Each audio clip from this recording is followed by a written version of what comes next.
दोस्तों आप सबका स्वागत है हमारे चैनल टूर में। और दोस्तों एक बहुत ज़्यादा क्वेरी आ रही है बच्चों की कि जो फॉर्म है उसको भर के बताया जाए कि फॉर्म फिलअप कैसे करना है, क्योंकि मे बी या तो उनकी स्पीड कम है या उनको बार बार एरर आ जा रहा है या जो भी प्रॉब्लम है। तो वो सारी चीज़ें हम यहाँ पे शॉर्ट आउट करने के लिए आए हैं और आपको इसमें क्या क्या रिक्वायरमेंट होगा ये भी मैं बता दूं। जैसा मैंने अभी ये फॉर्म खोल के देखा हुआ है तो दोस्तों एक चीज़ तो है कि इसमें जो आपसे मांगा गया है कि जो अकाउंट नंबर होना चाहिए वो आपका ही होना चाहिए। कहने मतलब जो बैंक अकाउंट होगा वो आपका ही होगा, साथ ही साथ उस बैंक अकाउंट में जो आधार कार्ड जुड़ा होगा वो आपका ही रहना चाहिए। ठीक है, क्योंकि आगे आपको जो स्कॉलरशिप मिलने वाली है वो आपके अकाउंट में आएगी, आपका नेम उसमें वेरीफाई किया जाएगा। तब जो अकाउंट है आपका, जो अकाउंट है जो आपके ही आधार कार्ड से लिंक है तो फिर केवल उसमें ही आएगी। इसलिए साफ इंस्ट्रक्शन लास्ट में दिया हुआ है कि आपका ही इसमें अकाउंट नंबर होना चाहिए और आधार कार्ड आपका ही होना चाहिए। तो चलिए दोस्तों एक बार देख लेते हैं इसको, पूरा डिटेल पहले देख लेते हैं कि ये कब तक है हमारे पास। तो दोस्तों आप देख सकते हो कि यहाँ पे मैंने नाइपर अहमदाबाद का खोला हुआ है। तो आपको केवल इसी में जाके ये चीज़ आप नहीं कर सकते हो, बल्कि जितने भी नाइपर हैं आप जब उनके एड्रेस पे जाओगे, वेबसाइट पे जाओगे तो आप देखोगे कि वहाँ पे लिंक दिया हुआ है। और आप जैसे उसको होम पेज में जाइएगा वहाँ पे आप देखोगे न्यू करके आ रहा होगा, क्योंकि इनका नया एप्लीकेशन है, अभी फॉर्म आया हुआ है तो वो चीज़ वहाँ पर हाईलाइट हो रहा है और आप उसको क्लिक करते ही आप उनके इस पेज पर आ सकते हो। तो इस पेज में दोस्तों डिटेल्स जो दी हुई है वो देख लेते हैं। तो date of commencement of online registration, तो 1 अप्रैल से शुरू हुआ है, ये रजिस्ट्रेशन शुरू हो गया है और जो लास्ट डेट है इसकी वो है 15 मई। तो जिन लोगों ने अभी बैंक अकाउंट नहीं खुलवाया दोस्तों वो बिल्कुल परेशान ना हो कि लॉकडाउन है वो कैसे कर पाएंगे, फॉर्म हाथ से निकल जाएगा, ये सब नहीं सोचना, इतना ज़्यादा परेशान नहीं होना। सिंपली अपना अकाउंट खुलवाइएगा, उसके लिए भी बहुत टाइम है। और फिर ये जो आवेदन करना है, ठीक है, जो एप्लीकेशन भरनी है इसको ऑनलाइन ही भरनी है, इसमें कोई आपको डॉक्यूमेंट भेजना नहीं है। तो बिल्कुल परेशान मत होइएगा। इसमें अगर आपके पास 3 दिन का भी टाइम है तो भी आप कर लोगे। लेकिन मेरा हमेशा ये चीज़ कहना है दोस्तों कि अगर आपके पास सारे डॉक्यूमेंट हैं तो कोशिश करिए कि फॉर्म पहले ही भर लीजिए। एक जो मुसीबत आती है वो ये आती है लास्ट के दिनों में कि बहुत ज़्यादा रश हो जाता है, जिसकी वजह से जो इनका सर्वर है वो डाउन होने की प्रॉब्लम आ सकती है। तो ऐसी कोई स्थिति से आप ना गुजरो, इसके लिए फॉर्म को पहले ही भर देना चाहिए। तो दोस्तों ये 15 मई तक है। ऑनलाइन नाइपर जॉइंट जो एग्जामिनेशन होगा वो 14 जून को होगा। फिर दोस्तों यहाँ पे आपका आता है नाइपर रजिस्ट्रेशन। तो यहाँ पे आपको रजिस्ट्रेशन करना है, आप इसको क्लिक करिएगा, पहले रजिस्ट्रेशन होगा फिर इसके बाद आपका कैंडिडेट्स लॉगिन होगा। तो ये फिल होगा ऐसे जैसे आप स्क्रीन में देख सकते हैं। थोड़ा सा ये हैवी साइट है तो आपको अपना नेट जो है वो सही रखना पड़ेगा। तो आप देख सकते हो दोस्तों इसमें कि आपको रजिस्ट्रेशन डिटेल है। तो यू आर अप्लाइंग फॉर, तो आपको मास्टर्स प्रोग्राम आप अप्लाई कर रहे हो तो मास्टर्स प्रोग्राम, वरना अगर आप पीएचडी के लिए कर रहे हो तो पीएचडी। तो ज़्यादातर लोग यहाँ पे मास्टर्स प्रोग्राम के लिए कर रहे होंगे। फिर आपको यहाँ पे एप्लीकेंट्स नेम लिखना है, मतलब अपना नाम लिखना है। अगर आपका मिडिल नाम है तो यहाँ पे आएगा, और फिर अगर आपका सर नेम है तो उसको सर नेम यहाँ पर मैंशन करना पड़ेगा। फिर आपको डेट ऑफ बर्थ यहाँ पर मैंशन करनी है। फिर आपको यहाँ पे जेंडर मेंशन करना है, मेल है तो मेल पे टिक करेंगे ऐसे करके, अगर फीमेल है तो फीमेल पे टिक करेंगे। फिर नेशनलिटी में इंडियन आप टिक करोगे। मोबाइल नंबर यहाँ वही मेंशन करिएगा जो एक्टिव हो, जिसमें एसएमएस आता हो, क्योंकि जैसे ही आप ये प्रोसेस पूरा करेंगे तो एसएमएस आएगा आपका मोबाइल नंबर में और आपकी ईमेल आईडी में भी। तो यहाँ पे मोबाइल नंबर लिखेंगे। इसके बाद दोस्तों वही नंबर यहाँ पर रिपीट करेंगे, कंफर्म करेंगे। ईमेल आईडी बिल्कुल सही लिखेंगे क्योंकि ये सब चीज़ें आगे आपको काम आने वाली हैं। फिर आपको वही ईमेल आईडी यहाँ पे कंफर्म करनी है कि आपने जो लिखा है वो सही है। तो दोस्तों यहाँ पे लिखा भी हुआ है कि kindly provide valid and active email ID और इंडियन मोबाइल नंबर। ठीक है, क्योंकि इसका आगे आपको हर चीज़ का जो जानकारी है वो आपके मोबाइल नंबर ईमेल आईडी से आपको मिलती रहेगी। फिर दोस्तों यहाँ पे आपको डिक्लेरेशन पर टिक करना होगा, और यहाँ पे जो भी आपका कैप्चा आता है, इसको हम लोग कैप्चा कहते हैं, ये आपको यहाँ पे मेंशन करना है। ठीक है, तो ये चीज़ बिल्कुल सही सही लिखेंगे। अगर कैपिटल में है तो कैपिटल में, जैसा लिखा है आपको वैसे लिख के फिर यहाँ पे सबमिट कर देना है। फिर रजिस्टर का बटन आप देख रहे हो दोस्तों, इसको आप रजिस्टर कर दोगे। तो ये प्रोसेस मैं पहले ही कर चुका हूँ एक ऐसी ID बना के। तो इसके बाद का जो दोस्तों ये करने के बाद आप आओगे वापस आओगे कैंडिडेट लॉगिन में। तो आप कैंडिडेट लॉगिन पे क्लिक करिएगा। तो आप देख सकते हो दोस्तों यूज़र आईडी में जो मैंने आईडी बनाई थी वो थी ये आपको मिलता है, मतलब जैसे आप रजिस्ट्रेशन करोगे तो ये चीज़ वहाँ पे आ जाएगा, आपके मोबाइल नंबर पे ये आ जाएगा, आपका आईडी आ जाएगा और दोस्तों आपका पासवर्ड आ जाएगा। तो ये चीज़ें आप यहाँ पे लिखिए जो आपका पासवर्ड आया है। फिर इसके बाद दोस्तों आप इसको लॉगिन कर दीजिए।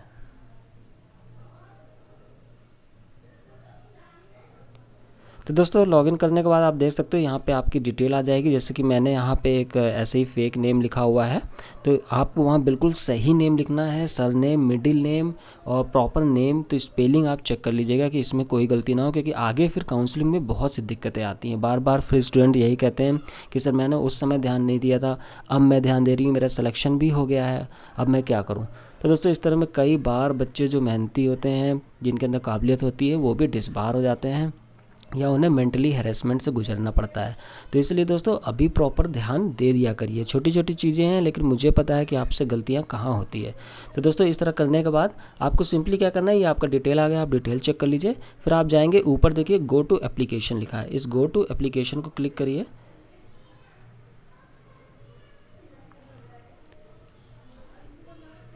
तो दोस्तों ये गो टू एप्लीकेशन क्लिक करने के बाद ये पेज हमारा खुलेगा।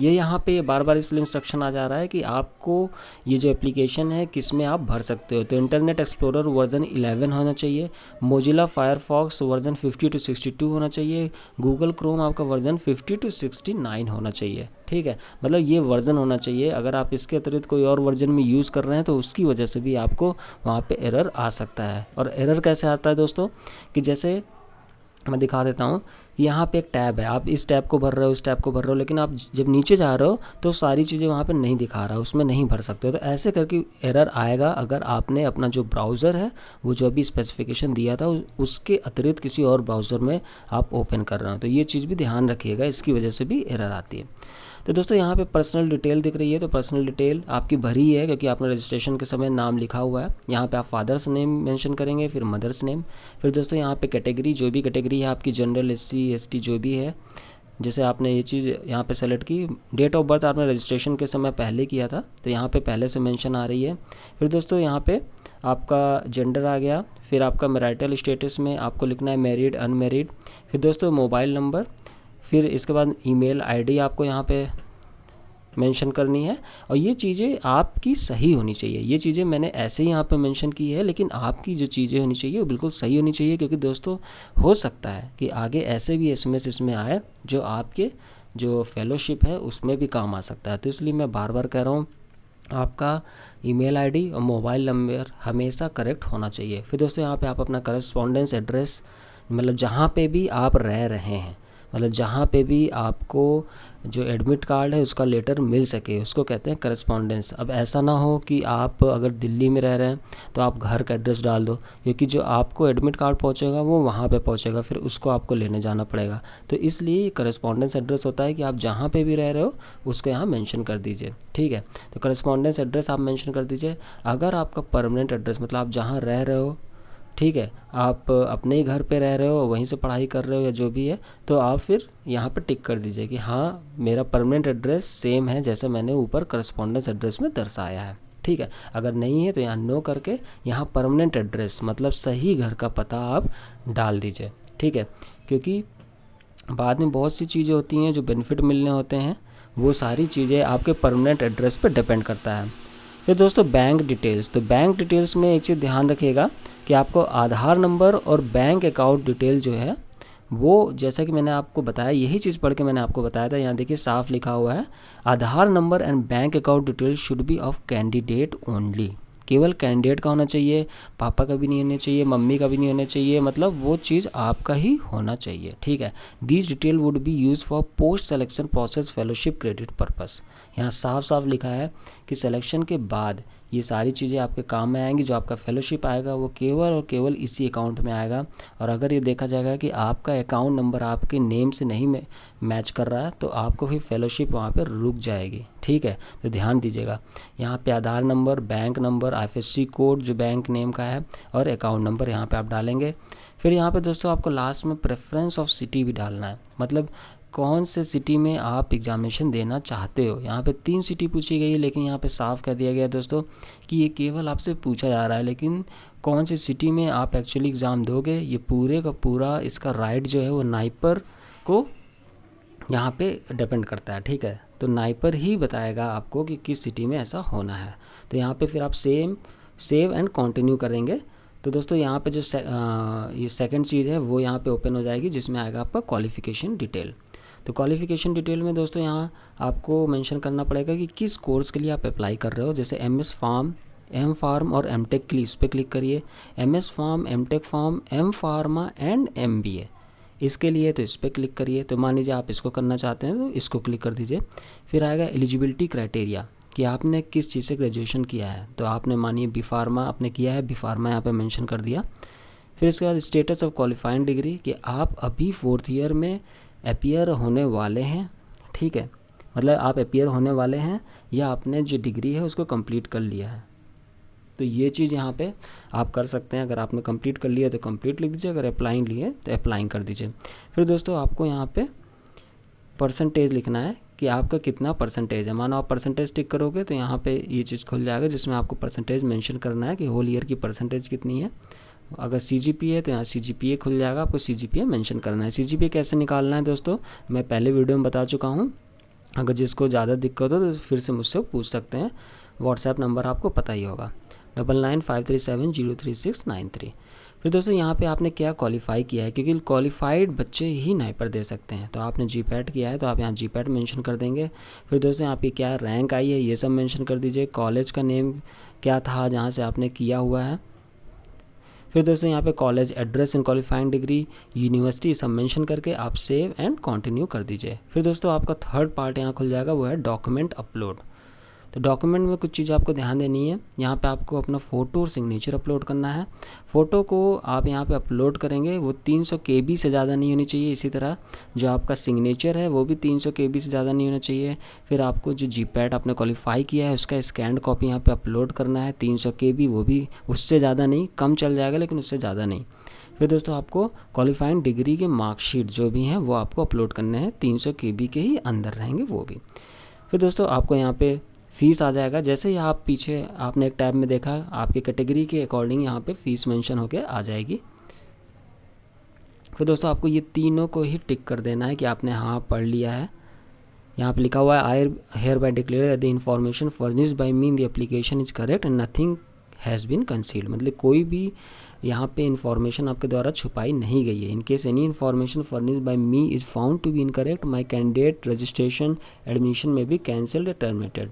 अगर आपको आगे ऐसा लगता है कि मैंने कोई इन्फॉर्मेशन छुपाई है तो मेरा जो कैंडिडेचर है वो टर्मिनेट करने की अनुमति आप उन्हें देते हैं। इसी तरह दोस्तों I have read all instruction term and condition carefully, आपने सारे कंडीशन केयरफुली पढ़ लिया है। इसके बाद I hereby agree to bring 2 printed photo copy of the form at the time of counselling along with all supporting document mention in information voucher. तो आपको counselling के समय 2 प्रिंटेड कॉपी, पूरे फॉर्म की 2 प्रिंटेड कॉपी आपको ले जाना है, ठीक है। फिर दोस्तों यहाँ पे आप एक कैप्चा फिर से मेंशन कर देंगे और करते ही यहाँ पे आई एग्री पे टिक करेंगे और फॉर्म सबमिट कर देंगे। जैसे आप फॉर्म सबमिट करेंगे दोस्तों आपके मेल ID पे और आपके मोबाइल नंबर पे मैसेज आ जाएगा, ठीक है। और फिर इसके बाद जैसे ही एडमिट कार्ड आएगा दोस्तों तो यहीं पे जैसे आपने अभी देखा था होम पेज में यहीं पे एक टैब आपको मिल जाएगा। उसमें आप सिंपली जैसे ही कैंडिडेट लॉगिन आप करोगे तो वहाँ पे एडमिट कार्ड डाउनलोड करने का भी ऑप्शन आपको मिल जाएगा। तो दोस्तों मेरे ख्याल से आपको सारी चीज़ें यहाँ पे पता चल गई। इसके बाद कितनी सीटें कहाँ पे हैं, क्या कट ऑफ जा सकता है, तो दोस्तों मैं उस पर भी आपके लिए वीडियो बहुत जल्दी ला रहा हूँ। तो मेरी तरफ से कोशिश यही है दोस्तों कि आप सबका सिलेक्शन हो जाए, जितने हमारे साथ जुड़े हुए हैं आप सबका ही सिलेक्शन हो। उसके लिए दोस्तों हमने जो अपना ऑनलाइन स्टडी कोर्स है उसको भी एकदम बहुत ही लोवेस्ट प्राइस में 599 में अवेलेबल कराया है। आपको कहीं जाने की ज़रूरत नहीं है, आप GPAT क्वालिफाई कर चुके हो, सिंपली इस कोर्स को आप पढ़िए और आप आसानी से इस एग्जामिनेशन को क्रैक कर जाओगे। तो दोस्तों ये जो कोर्स है वो भी मैं अभी आपको जो नीचे लिंक है उसमें आपको प्रोवाइड कर देता हूँ। वो लिंक आप सिंपली उस पर क्लिक करोगे तो आप वहाँ पर जा सकते हो। और अगर आप नहीं समझ पा रहे हो फिर भी आपको कहीं किसी स्टेप में दिक्कत लग रही है तो आप जो हमारा व्हाट्सएप नंबर है उस पर भी आप हमसे कांटेक्ट कर सकते हो टेस्ट के थ्रू, और हम आपको पूरा प्रोसेस बताएंगे कि कैसे आप ये एग्जामिनेशन आसानी से क्रिएट कर सकते हो। साथ ही साथ ये जो ऑनलाइन स्टडी मटेरियल है इसको आप अवेल कर सकते हो। तो दोस्तों समय रहते मेरा कहना है कि आपने जीपैट क्वालिफाई किया है, समय रहते आप पढ़ाई शुरू कर दो। लॉकडाउन वगैरह में आप ज़्यादा चिंतित ना हो, आप सब घर में हो, आपके कॉलेज वगैरह बंद हैं, तो ये टाइम आप यूटिलाइज़ करो। जो बच्चे टैलेंटेड होंगे, जिन बच्चों का सिलेक्शन होगा दोस्तों, वो बिल्कुल लगे होंगे। लेकिन आप इधर उधर के सोशल मीडिया में ना लग के अभी अपने कैरियर को देख लीजिए, क्योंकि आपको ये अपॉर्चुनिटी मिली है। दोबारा अपॉर्चुनिटी मिले कि ना मिले ये आप नहीं कह सकते हो, क्योंकि 1 साल का जो गैप होता है बहुत ज़्यादा होता है। और मैं किसी को भी नहीं कहूँगा कि वो 1 साल वेट करके, ठीक है, फिर से जीपैट प्रिपरेशन करके और फिर से वो नाइपर की प्रिपरेशन करे, ऐसा ना करे। इससे अच्छा दोस्तों ये है कि किसी भी, अगर उसका सिलेक्शन नहीं हुआ है, जीपैट में क्लियर नहीं हो पाया दोस्तों, तो वो कहीं पे भी जो एम फार्मा के आपके AICTE अप्रूव्ड कॉलेज हैं, जो बहुत ही मिनिमम फ़ीस ले रहे हैं, वहाँ से भी एम फार्मा वो कंटिन्यू कर सकता है। लेकिन अपना जो ईयर है उसको वो कहीं पे भी बर्बाद ना करे, क्योंकि दोस्तों ये सारी चीज़ें एक्सपीरियंस है। जब हम लोग बाहर आए तो ये चीज़ें हमने देखी है, तो हम लोग इन सब चीज़ों से एक्सपोज हुए हैं। जो हमारे फ्रेंड्स वगैरह हैं, जो हमारे और सीनियर्स वगैरह हैं, तो ये सारी चीज़ें हमने देखी है। तो मैं यही कहूँगा कि अपना जो ईयर है, जो प्रीसियस ईयर होता है, इसको आप बर्बाद ना करें। सिंपली किसी भी कॉलेज में आप ले लो जो अप्रूव्ड हो, साथ ही साथ आप अपनी जीपैट की प्रिपरेशन उस समय आप कैरी कर सकते हो। लेकिन केवल सब कुछ छोड़ के प्रिपरेशन करना अच्छी बात नहीं। इसलिए मैं कहता हूँ दोस्तों, आपको प्रिपरेशन अभी 2 महीने आप ये पढ़ लोगे तो आप आसानी से अपना जो कैरियर है उसका ग्राफ बहुत ऊपर तक ले जा सकते हो। तो दोस्तों इसके रिगार्डिंग कोई भी क्वेरी वगैरह है, या सब्जेक्ट के रिगार्डिंग, या स्टडी मटेरियल के रिगार्डिंग, तो आप हमसे, जो हमारा व्हाट्सएप नंबर है 9953703693, उस पर हमसे कॉन्टैक्ट कर सकते हैं। Thank you, take care, bye bye.